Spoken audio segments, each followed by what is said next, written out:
Well, hello to all of you. Welcome to our Skill Up session today with Dr. Lori Bedford. It's all about the literature review. My name is Jenna Johnson. I am an academic learning specialist with the Academic Training Academy. I just want to cover a couple of brief, Zoom housekeeping items, and then we'll get started. We are recording the session today. We're going to go ahead and post that to the YouTube Skill Up series page within 24 hours. If you have any questions for the presenter throughout the session, go ahead and ask them in the chat. We will also be pausing throughout the presentation and ask for questions. Captions are enabled. If you want to turn these on, you can hover over the bottom of the Zoom window to see the controls, and then you'll select the CC and choose to show captions. You can also turn those off at any time. And with that, I am going to go ahead and turn it on over to Dr. Bedford. Thanks so much, Jenna. Great to be here today, and I'm really excited in a very nerdy kind of way to be talking about the literature review. Just before you all came into the room, Jenna and I were just talking about what a daunting task having a literature review in front of you might be. So one of my goals is to maybe contextualize that, make it a little bit more concise, a little bit more straightforward, and to give each of us a path in terms of where to even begin with a literature review and what kinds of things we want to include. Before we begin, I just want to introduce myself quickly. Dr. Lori Bedford, I am a full professor of research in the Sanford College of Education. Specifically, I'm in the teacher ed department. I've been a full-time faculty member with NU since 2019. I was part-time starting in 2014. And before that, I was one of those contract 1099 workers that online higher ed had in most institutions since 2007. So I've kind of been working in the world of online higher ed and working mostly with doctoral programs. And I have had dozens of folks in dissertation courses writing all parts of their dissertation. So it's really my pleasure to be here talking about this today.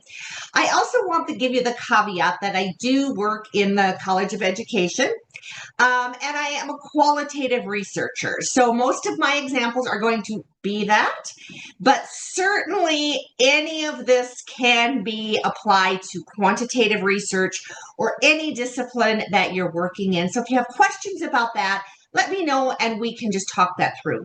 You can put your questions in chat, raise your hand. Jenna's going to be keeping track of folks that have questions. I'll be stopping and calling for questions here and there. But if we have something that, needs to be answered before we move forward, just let us know and we can certainly answer that. I hope to have something more informal today. So if there needs to be conversation, questions, any of those things, I'm happy to address that. Right. Okay, here we go. A little bit of the agenda today.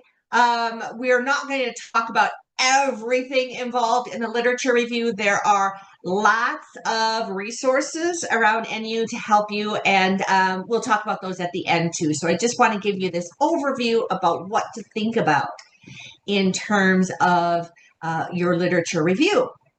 So a few things to think about as we start. Why do we do a literature review? I think sometimes we go into this section of our dissertation as something that is in addition to the research we're doing, or as a precursor to the research that we're going to do. And we don't always see it as a very clear connection between the study.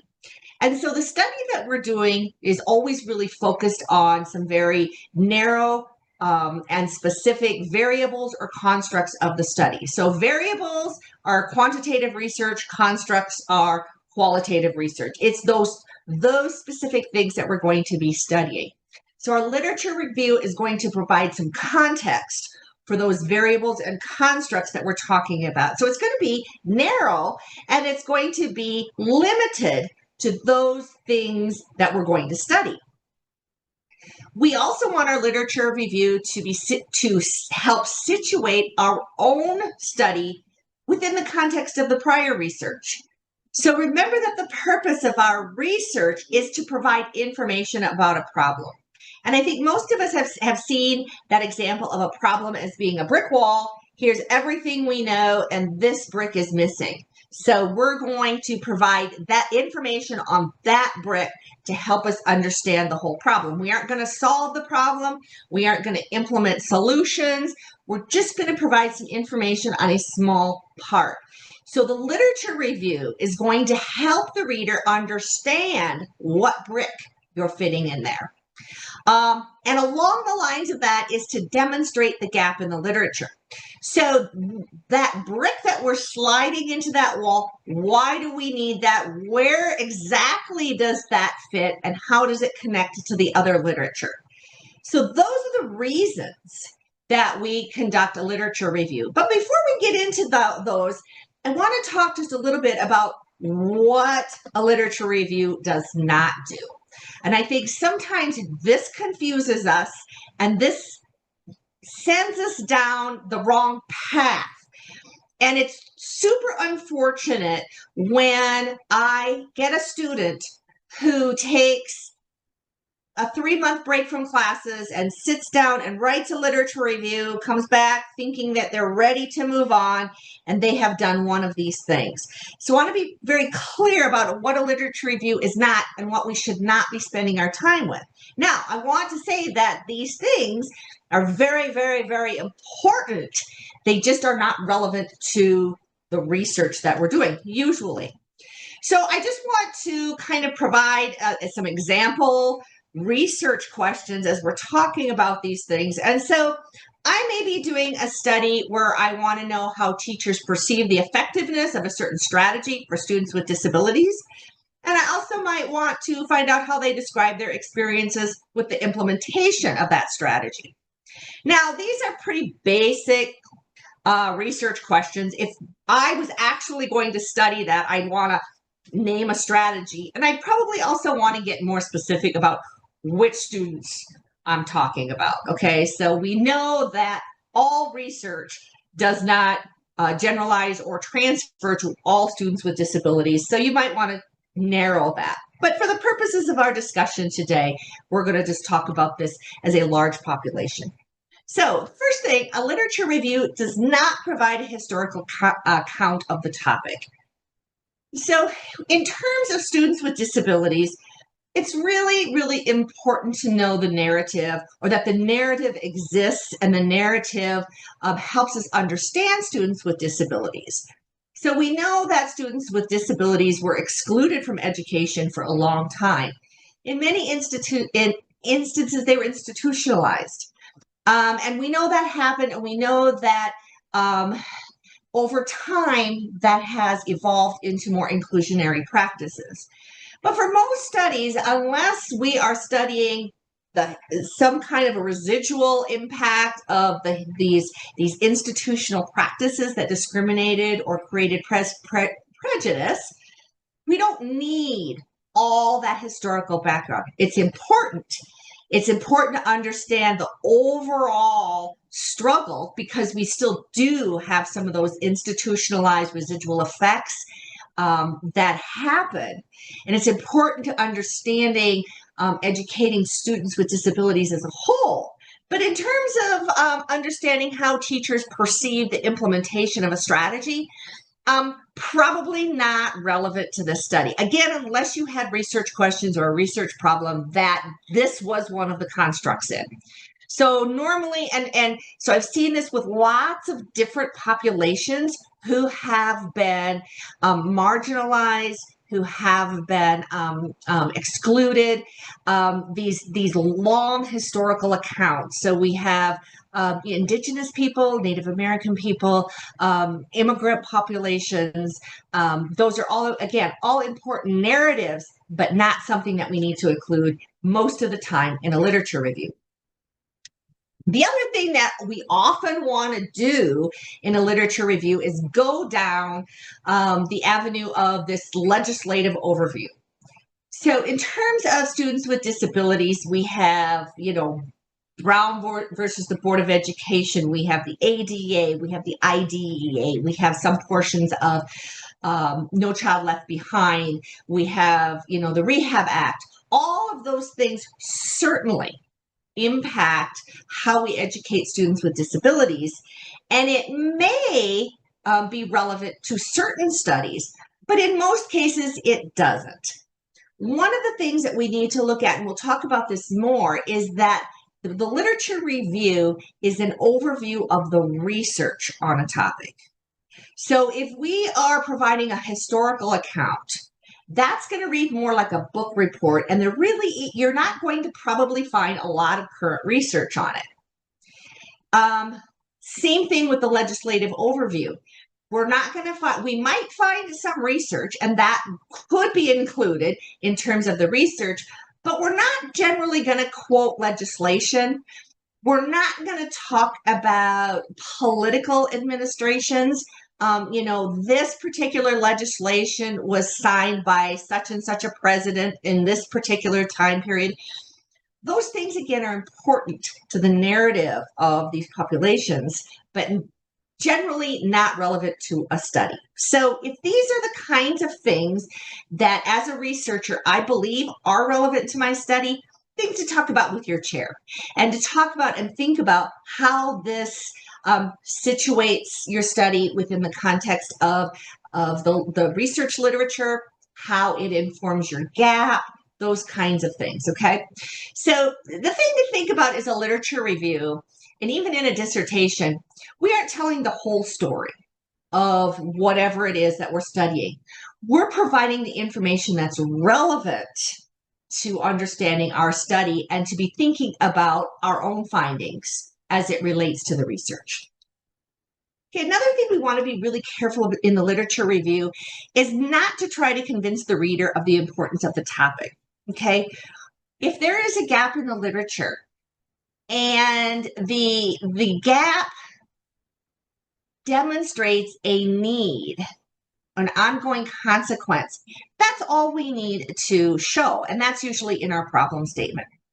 So one of the things we want to be really careful about is that we don't pick and choose which literature we're going to cite, which sources we're going to cite. We're going to cite them all, even if they are in opposition to what we think. The literature review needs to be objective and it needs to be comprehensive. So we need to look at the literature in its totality.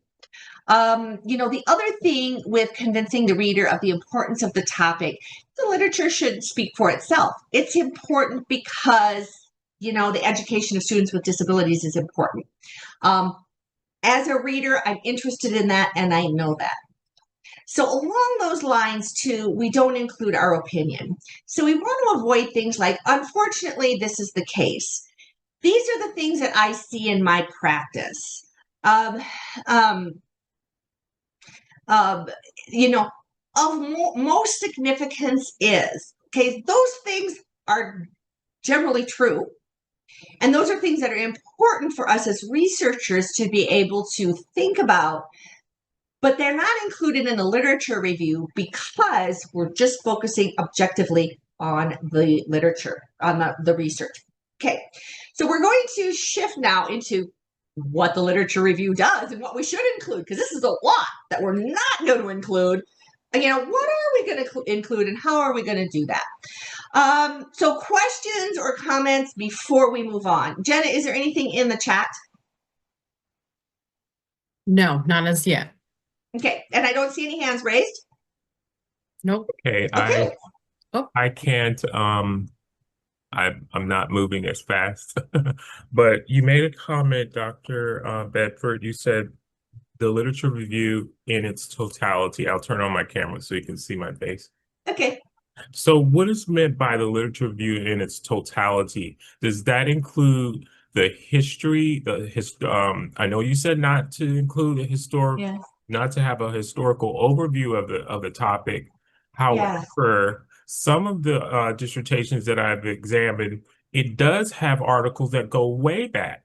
Yeah. However, the professors that I'm working with have stated I need to see things within the last 5 years. So Yeah. which one is it? And Yeah. I'm in the EDD program in curriculum and teaching. So this is Yeah. timely for me. Yeah. Awesome. Thank you, Erin. So I'm going to preface this by saying follow your chair's advice. Okay, Okay. your study may have something about it that it needs to be different. So, what I'm going to tell you is in general. So, what I mean by the totality of the research is the research literature. So, the research on your topic. And we're going to talk about this a little bit more, but since we're on it, remember that just because something is published in a peer reviewed journal doesn't mean it's research. There's lots of really, really good things out there that are opinion pieces or practice pieces or models or theory. So we want to read the articles that we choose and really focus on that research. Okay, so by totality of that research, I mean, we don't want to pick and choose. Like, oh, this one, I don't agree with these outcomes. So I'm not going to put it in my literature review because someone then might read that and think I'm wrong. Okay. And that's not the case. What we're doing is we're providing an overview of the research, and I'm going to talk about that just a little bit more too. Okay. Thank you. Yep. The other part with the current versus the older literature, and again, you see many things, and so there's many reasons to do it other ways. Follow your chair's advice. But one of the purposes of the literature review and the literature also that you identify your problem statement is to situate your problem as something current, something that we need to think about. So if this was happening, whatever you're studying, this implementation of the curriculum or the strategy happened 10 years ago, maybe it's not a problem anymore. So we want our research to be current and relevant. And so that's why we look at the current literature. Okay, thank you. Yeah. And one more piece of advice while we're talking about it, this is just free, okay? So when we say, look at the literature that has been, the research that has been published within the last 5 years, I say the last 3 because, so it's 2025, you're doing your literature review. You probably aren't going to defend this year, probably next year. So if you have stuff that's, 2021, 26, that's kind of getting old. But if you focus on anything that's been since 23, that's always going to be current. You're never going to have to go back and make changes. It's horrible to have someone read your final manuscript and say, wow, most of your literature is kind of dated. We need to go back and revise that literature review. Not a place we want to be. Okay. Okay. Thank you. You're welcome. You're welcome. All right. Dr. Laurie, ma'am, can I ask one question? Yeah, I am a doctoral student in computer science. So my thing is coming in December. I'm starting my thing about dissertation sequence starting in December or January next year. So my recommendation for my thesis dissertation is they're asking me to go to constructive projects, constructive research. So how can I get for those kind of things? How can I search or where can I get the literature for those kind of constructive research details, ma'am? Okay. Can you hang on to that? Because we're going to talk about that in a little bit, and then let me know if I didn't answer your question, okay? Okay, sure. Okay. All right. Anything else, Jenna?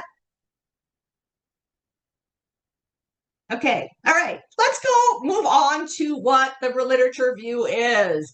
Again, these are the things that we looked at the beginning. They provide context for the variables and constructs of your study. They situate your study in the current research or the prior research. So the research that's been done before yours, but still current, and demonstrates a gap in the literature. And how do we do that? We do that by synthesizing the current research. And so that's something that's super important because oftentimes, instead of synthesis, we see summary. And you'll see that even in some dissertations. You'll see that in some peer-reviewed research articles. Just like some peer-reviewed research or some peer-reviewed articles isn't research. Some is opinion. Some is, all those things. There's also a variety in the quality. of peer-reviewed research. So just because it's peer-reviewed doesn't mean that it's of high quality. So our job as researchers is to read those articles and decide if that study is of the quality that we want to include in our own study. So that's why it's also important to know about lots of different designs. I'm a qualitative researcher, but I need to know something about quantitative research because I read those articles, and I need to be able to figure out, like, is this quality? If there's a study that's saying, I did a regression analysis and then they come up with, correlational statistics, is that what if they've done a t-test, that would be a little bit more obvious. If I did a regression analysis and here I did this t-test, that doesn't particularly align. So I might think about the quality of this and whether this really does inform my study. That's just a sidebar. But what we do want to think about is how to synthesize. So a literature review is a synthesis of the current research, okay? Here's an example. And the ASC has some great sessions to help think about this. So in the example on the left, we have 3 sources, and I just made them up. So they don't really relate to anything. But see, there are 3 sentences that talk about the research in kind of just siloed ways. Where on the right side, it's fitting that research together to help us see the point we're trying to make. In the summary, it's not necessarily clear what it is we're studying or how these studies relate to our own research. Something about universal design, something about teacher training, something about new strategies, okay? In the synthesis section, we see that the point we're trying to make is that understanding universal design is important. However, proper training is needed. And so then our next thing that we want to say, it's critical to the implementation of diverse strategies. So we see then how training, our construct of training and our constructs of universal design, implementation of strategies are fitting together. Okay, so it isn't just a linear account of the literature, but a new way of thinking about it for our readers and how this informs our study. Okay, this is kind of often hard to wrap our heads around. And so if this is something maybe that's new, if these are new terms for you, if you're seeing maybe your writing as being more summary and you'd like to have it evolve into synthesis, at the end we'll have some resources, and the ASC is really an important resource to use to help develop writing skills. And I'll say, just as another, free bit of advice, most of us don't come into a doctoral program with these kinds of writing skills. I mean, we have written maybe creatively, we have written persuasively, we have maybe written professionally, maybe technical writing. Those are all different than the kind of writing that you'll see in a literature review. And it just doesn't always come natural because this isn't the way we talk, right? So be sure to draw on those resources we have. It isn't a sign that we can't do it. We don't know how to do it. It's really a sign that I recognize what I need to do. And that's, I think, a place that we all want to be as professionals. Questions about synthesis or summary or any of these beginning parts of the literature review before we move on?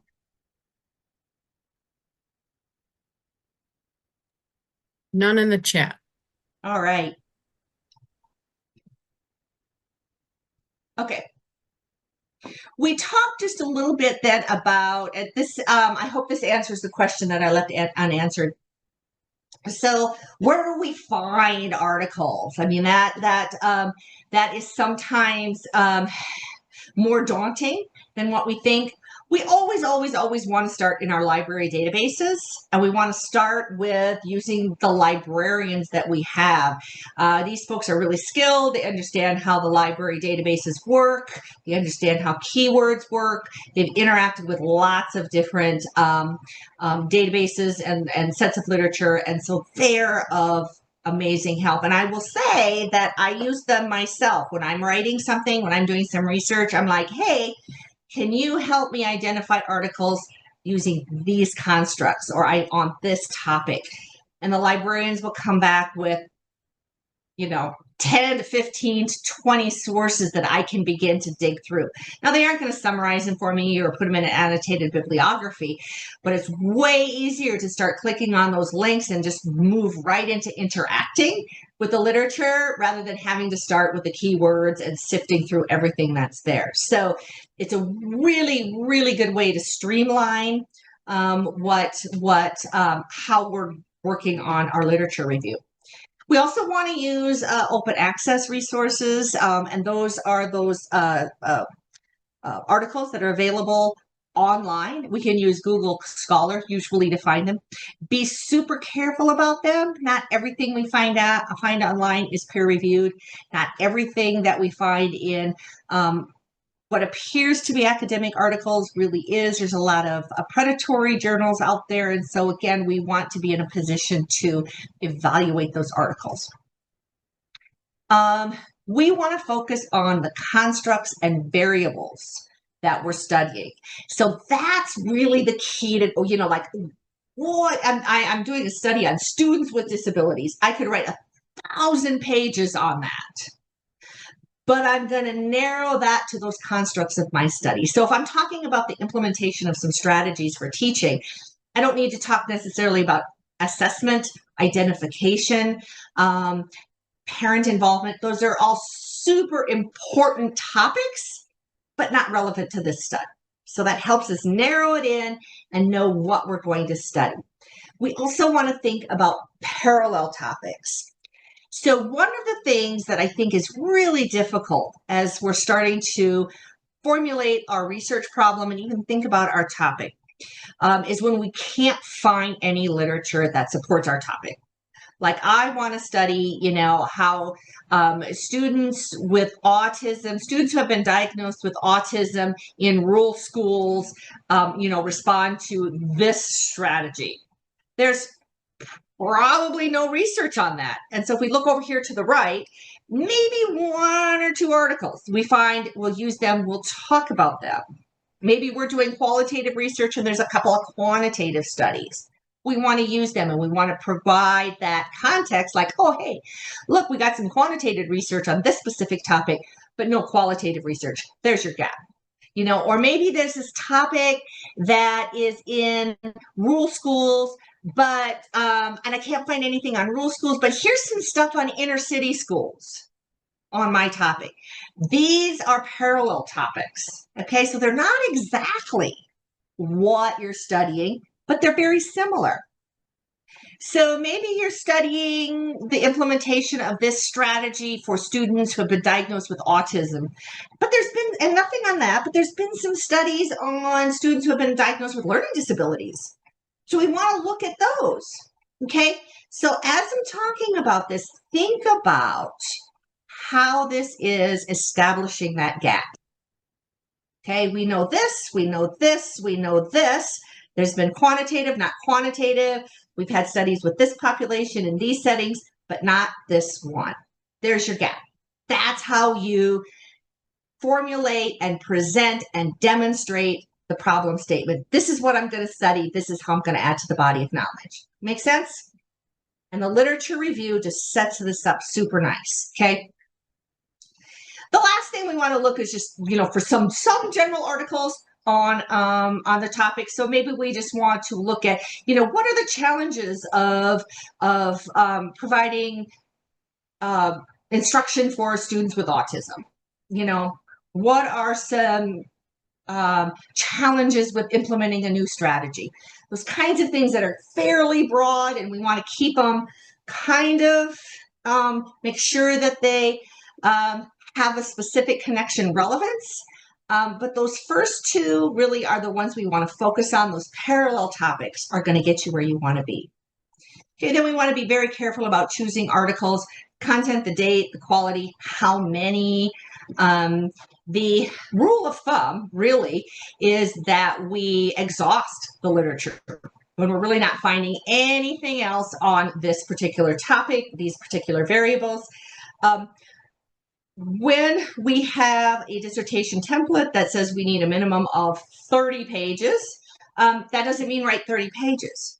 That means we have to write a minimum of 30 pages, and then anything else past that provides this context, these research studies, just shows the reader where our research study is going to be in this big brick wall. All right, anything about that before we move on? Yes, we do have a question about, can you repeat what you had just mentioned about the gap? The gap. Okay, great. So I'm going to answer that next in my next slide. Was there anything else before we move on? Okay. I thought I saw Aaron come off mute. Yeah, okay. Did that answer your question that you asked earlier? Yes. Oh, that wasn't your question, but go ahead, Aaron. Oh, yeah, I wanted to, I think you probably got to it though, exhausting the literature. And it says content, date, and quality, and the number of articles.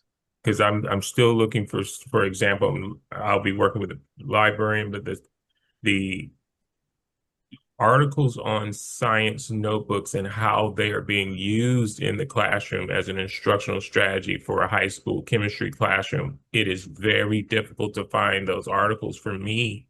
Mm-hmm. So I'll probably have to go to the parallel topics. Yep. Yeah. Yep. Okay. You know what that tells me, Aaron? You have a great study plan because there's a gap in the literature. Oh, okay. Yeah. If there's nothing, you don't want a topic that there's already been lots of studies. You want something narrow, new, focused. So you've got a great topic. Thank you. Yeah. Dr. Laurie, you did not answer my thing. You said you will answer after some time. That's what. Okay. Yeah. Did you say I did not or I did? I asked about the constructive research. Okay, say that one more time. I didn't quite hear you. Constructive research. Constructive. Constructive research? Yes. Constructive research? Okay. So those particular questions about design and the constructs of your research, those really are questions for your chair. And I hate to just, do that, but the information I'm giving you is just super general. And so with that, your chair will guide you in terms of the specifics of the constructs you're going to study, the design you're going to use, the dates of published, the types of articles. Have those conversations with your chair, but you can take this information to inform that conversation. So, okay, if that's the question, can I use a parallel article?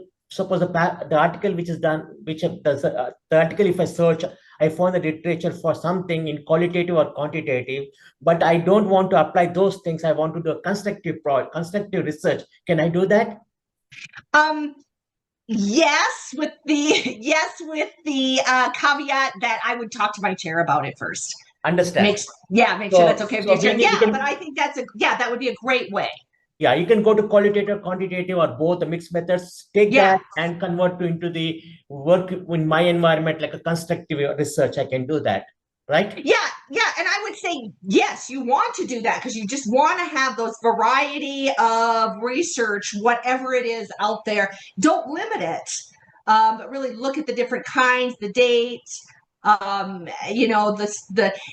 you're looking at those parallel topics, they need, again, to align with the constructs of your study, but they might be just slightly different. Thank you. Yeah, okay. Thank you, You're welcome. You're good. You're really good. Thank you. Thank you. Anything else, Jenna? We do have a question about where should you start showing that there is a gap? So let's go to the next slide, if that's okay. Okay. So your literature review is going to inform your study holistically. So in the beginning of this presentation, I mentioned it seems like the literature review is just kind of something else you do, and then you're going to work on your study. The literature review should inform your problem statement, it should inform your data collection. Here in this particular slide, I have interview protocol because I usually talk about it within the context of developing an interview protocol. But it really should be aligned with any data collection you have. If you're doing quantitative research, the variables that you collect data on are going to be discussed in your literature review. So your data collection should be informed by the literature review. Your analysis, particularly in qualitative research, needs to be informed by the literature review. And your evaluation of findings, which is a section in the final dissertation. In the new PhD template, it's called the comparison of results to the literature review. So that's even more specific. But we're going to talk about each one of them, and I'm going to get to, I think, your questions about the problem statement. So when we go into the comprehensive exams course, it's that course where we write a prospectus and we talk about the research problem that we're going to study.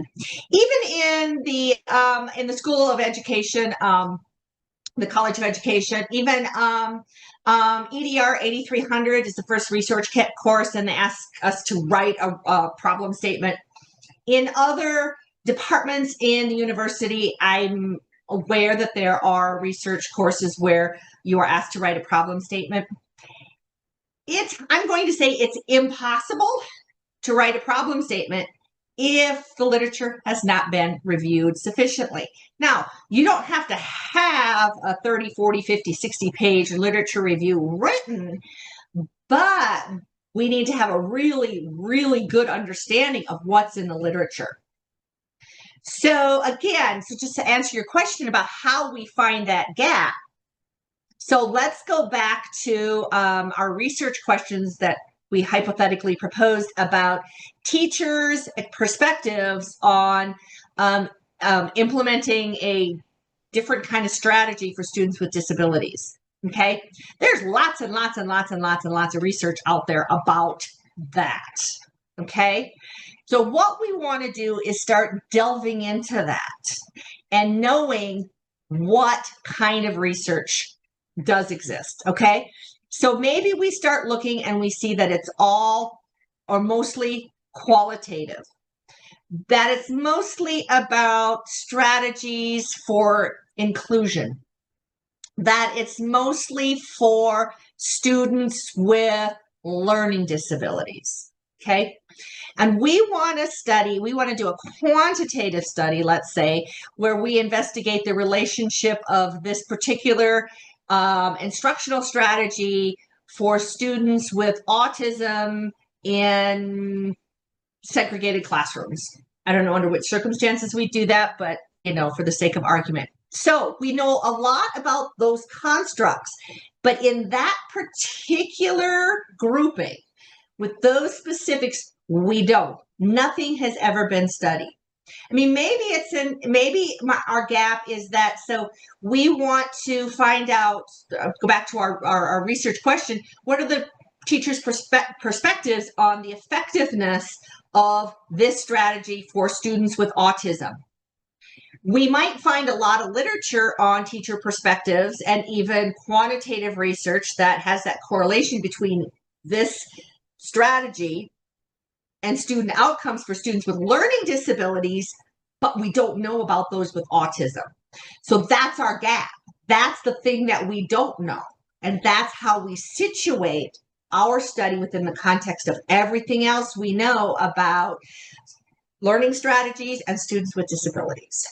Does that answer your question?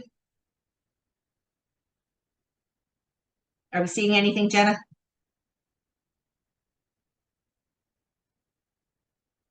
Okay. I have a question. Okay, go ahead, Suzanne. Does it, I know when I worked with a librarian, we did some searches to find in the research that said there's a gap, and this is a gap in the research. Do you have to find that, or is it when I say that we just couldn't find a lot of research on it? Great question. Again, talk with your chair about it. but here's my take on it. Just because somebody says something doesn't make it true. And so if a study was done in 2023, which is fairly recent, and the author says, hey, there's this gap is in the literature, it needs to be filled, somebody may have filled that in 2024. So just because somebody says it doesn't make it true. You could include it, but I want to see that we have reviewed the literature ourselves and identified it. As a scholar, that's our responsibility to not just take someone else's word for it, but to review that literature and draw our own conclusions about it based on what we've read. So basically, somebody said to me, the literature review is where you tell everybody what you know, what you've learned about your topic. Would that be a good description? So in general, I would disagree with that.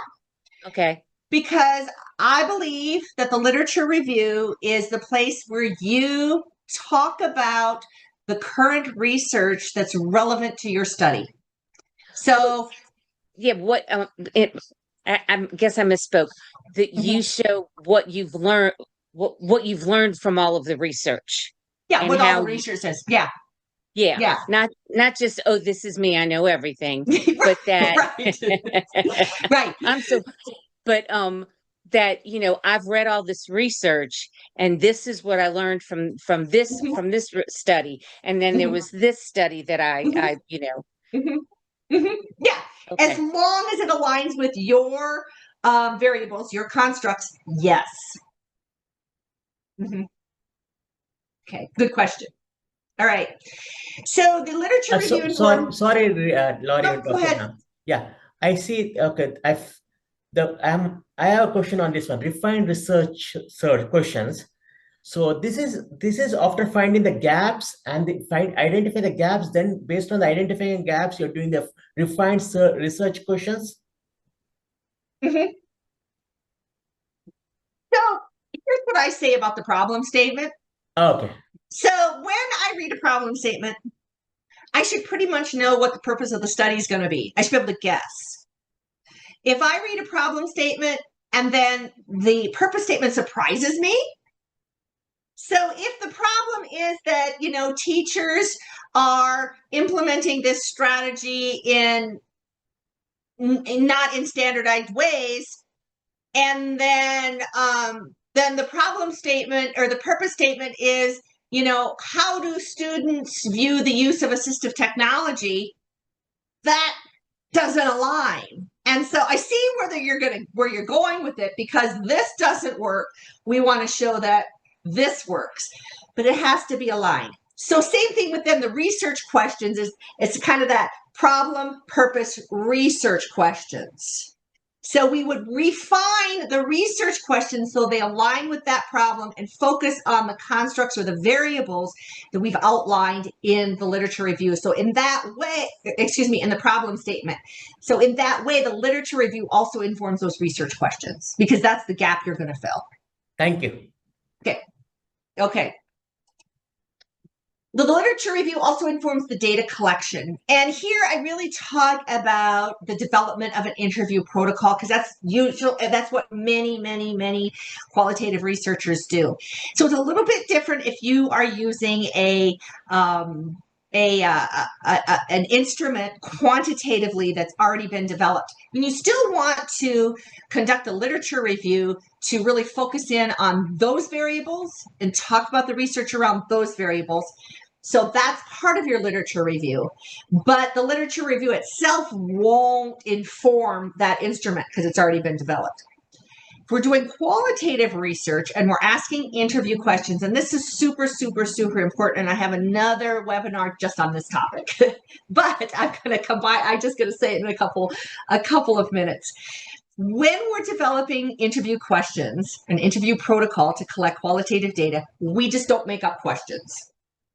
Okay, it's a very detailed and a very clear process. Okay, we take the literature, we use the literature to inform those questions. So back to our hypothetical research questions about implementing a strategy for students with disabilities, for students with disabilities. So maybe we have found a lot of literature about the importance of training on that, or professional development around the new strategy. Makes sense, right? And we might just ask that, but there's a lot of literature that says that. So I'm probably going to ask some questions on my interview protocol. What kind of training have you had? In what format have you had that training? Have you had follow-up? What kind of support are you getting from administrators? All those things are going to be in the protocol. And I will say, just as a freebie here too, that will also help with positionality, trustworthiness, and reflexivity when we're doing qualitative research, because it's really easy to ask questions to get the answers we want. So say, for example, in my experience, this strategy was implemented and there was no training. And I want to show that should have happened. So I'm going to ask all about that. We want to move away from that and see what's in the literature and ask questions based on the literature, not on what we think we want our outcomes to be. Okay? So unless we have questions, that's all I'm going to say about that. It's a very dear and near to me subject. But I have a handout that I use to align all that. I'm happy to share that with you. All right, data analysis, same thing. So in quantitative research, our analysis is pretty straightforward with statistics. But in qualitative analysis, where do we come up with codes? Okay, codes, again, are based on that literature. Okay, so if we're doing open coding and the codes are emergent, we're going to think about the literature and code. If it's an a priori kind of coding, we're going to use the literature and the literature that's on the theory, so not just the research, to create those codes. Okay, the codes just don't come out of the air. That's really grounded in that literature. Okay, and as we're coming up on time, here's why this is super important. Okay, because your literature review informs the evaluation of findings, or in the new doctoral or the new PhD template, I have to read this every time, comparison of the results to the literature review. This is a section of the manuscript that I feel like is often just kind of overlooked. This is where the rubber meets the road, though, folks. This is where we get to say, here's the contribution we made. Remember in the problem statement, I said there was this gap? Here's how I filled it. So remember, we're going to go back and we're going to use the same literature. We're not going to bring new stuff in here. We're going to use that same literature throughout this whole process, which is, again, why we want the most current. And we're going to say, yeah, remember I said there was studies about this and studies about this, but not this population. So my study added to the body of literature by informing instructional strategies for this population. And here's what those findings were. Okay. In other cases, there might be literature that said, teacher training is important. So in this case, my study confirms that this is the case with this population too. We also may find places that our study contradicts. And that's really cool to see, because that sets you up for calls for future research. Like, wow, all the research says this. I was expecting to find this, but my research says this. So we need to study this some more. These people aren't wrong. You're not wrong. There was just something that happened here that's telling me we need more. A good research study, a great research study, ends with more questions and answers. Makes us think about what we want to do next. It thinks about what else we want to study. Remember, your research study isn't going to solve a problem. It's going to help us understand it better and move to the next. Okay, I want to end with some writing, some resources on this, but I also want to call for any additional questions.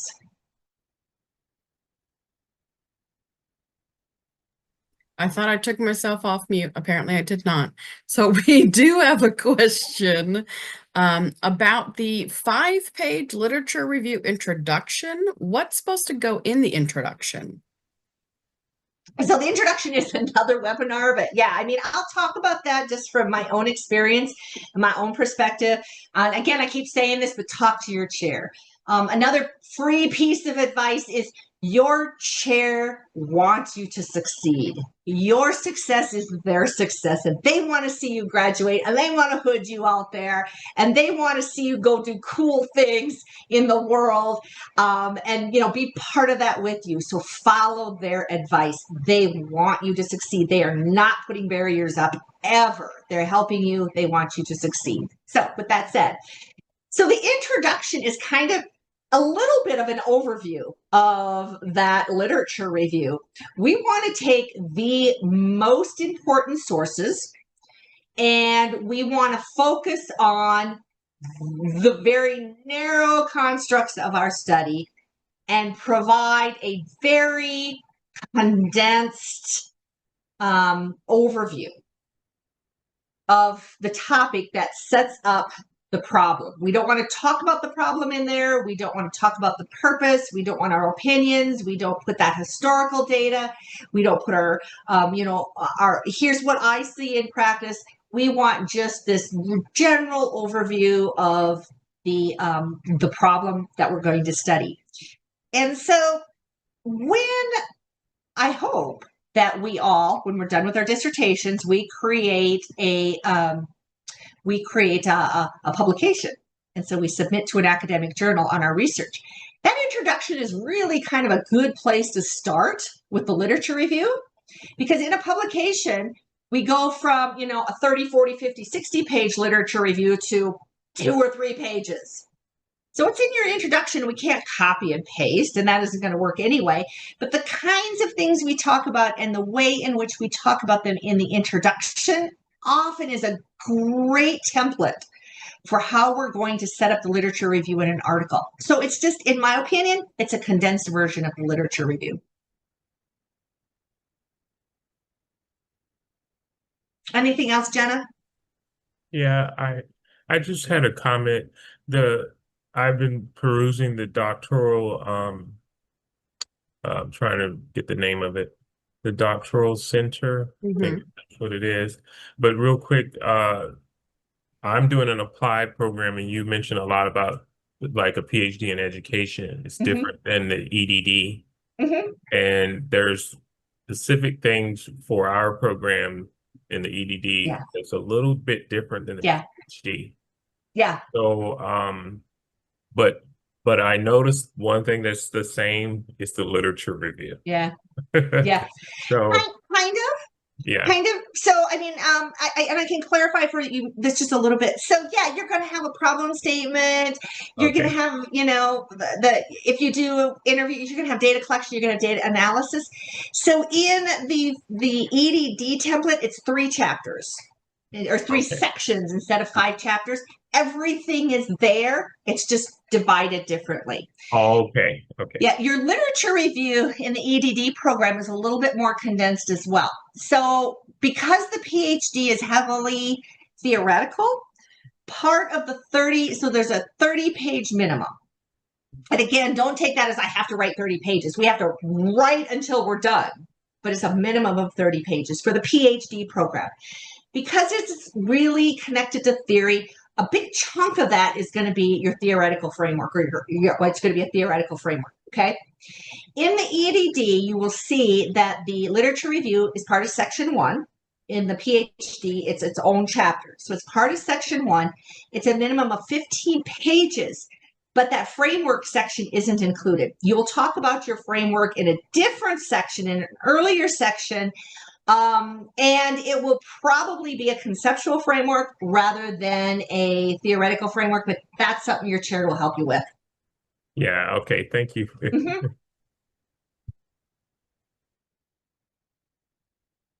So on the screen here, just a bunch of resources to help you write the literature review. Use them. They come with your tuition, and these folks are super knowledgeable about all these topics. And I think Jenna said she was going to send links in the follow-up email that you'll get. So if you use the ASC and have trouble finding some of these, we can help you, or just send an email to the ASC folks. They're super. Librarians, I mean, do not get enough credit in this world. They are not the geeky people that wear glasses and ask you to shush. They are smart and knowledgeable and helpful and friendly and kind and forgiving. They should be your friends. The other people that should be your friends are the alumni navigators. If you don't know them, just connect with them. They are former students. They've been through this process. They understand both the NU way and just some of the challenges, some of the accomplishments, how you feel when you meet those successes, where to find things, who to ask. Those are great friends to have here at NU. Thank you so much all for coming today. I don't get lots of opportunities to talk about literature reviews because, you know, at the dinner table, that is not what my family wants to talk about. So thank you for the opportunity to have this discussion today. I very much enjoyed it. Good luck. I think you all are going to go out there and do great studies and do great things. Thank you. Well, thank you, everyone. Thank you.